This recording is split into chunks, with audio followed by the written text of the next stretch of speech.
Every one, ഇത് ഞാൻ കഴിഞ്ഞ ദിവസത്തെ വീഡിയോയിലെ ടെക്സ്ചർ പെയിൻറ്റിംഗ് ആണ്. അതിപ്പോൾ എങ്ങനെയാണ് ചെയ്യാമെന്ന് ചോദിച്ചിട്ടുണ്ടായിരുന്നു.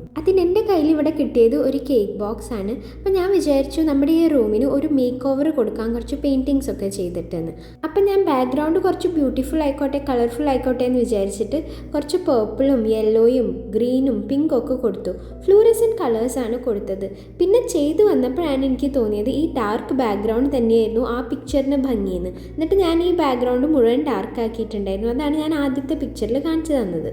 പിന്നെ ഈ ടെക്സ്ചർ കിട്ടാൻ വേണ്ടി ഞാൻ ചെയ്തത് കുറച്ച് ഗ്രേ കളർ പെയിൻറ്റിൽ ബേക്കിംഗ് സോഡ ഇട്ടു.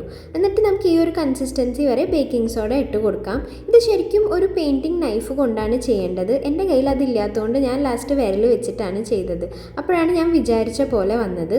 പിന്നെ ഗ്രേ കളർ പെയിൻറ്റിന് പകരം വൈറ്റ് കളർ പെയിൻ്റ് ആയാലും മതി.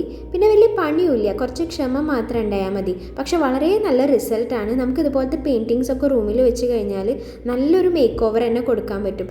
നിങ്ങൾ നേരത്തെ കണ്ട റൂമിന് ഒരു മേക്ക് ഓവർ കൊടുത്തതിൻ്റെ വീഡിയോൻ്റെ ലിങ്ക് ഞാൻ താഴെ ഇട്ടിട്ടുണ്ട്. ഒന്ന് കണ്ടു നോക്കൂ. കാരണം ഇതുപോലത്തെ ചെറിയ ചെറിയ മേക്ക് ഓവേഴ്സ് കൊടുക്കാനായിട്ട് എല്ലാവർക്കും പറ്റും. വലിയ പണിയുമില്ല. ഇങ്ങനത്തെ പെയിൻറ്റിങ്സ് ആകുമ്പോൾ നമുക്ക് ഡ്രില്ല് ചെയ്യേണ്ട ആവശ്യമില്ല. ചുമര് ഡ്രില്ല് ചെയ്തു എന്നുള്ള വിഷമവും വേണ്ട. അതുപോലെ റെൻറ്റഡ് അപ്പാർട്ട്മെൻറ്റ്സിൽ നിൽക്കുമ്പോഴോ അല്ലെങ്കിൽ ഇതുപോലെ പ്രവാസികളൊക്കെ ആയിട്ട് നിൽക്കുമ്പോഴോ വളരെ നല്ലൊരു ഐഡിയ ആയിട്ട് തോന്നി. അതിനുശേഷം ഞാൻ നല്ല ഫ്ലൂറസെൻറ്റ് കളേഴ്സാണ് ഇതിൽ കൊടുക്കുന്നത്. ഫ്ലൂറസെൻറ്റ് കളേഴ്സ് കൊടുത്താലാണ് കൂടുതൽ ഭംഗി ഉണ്ടാവുക.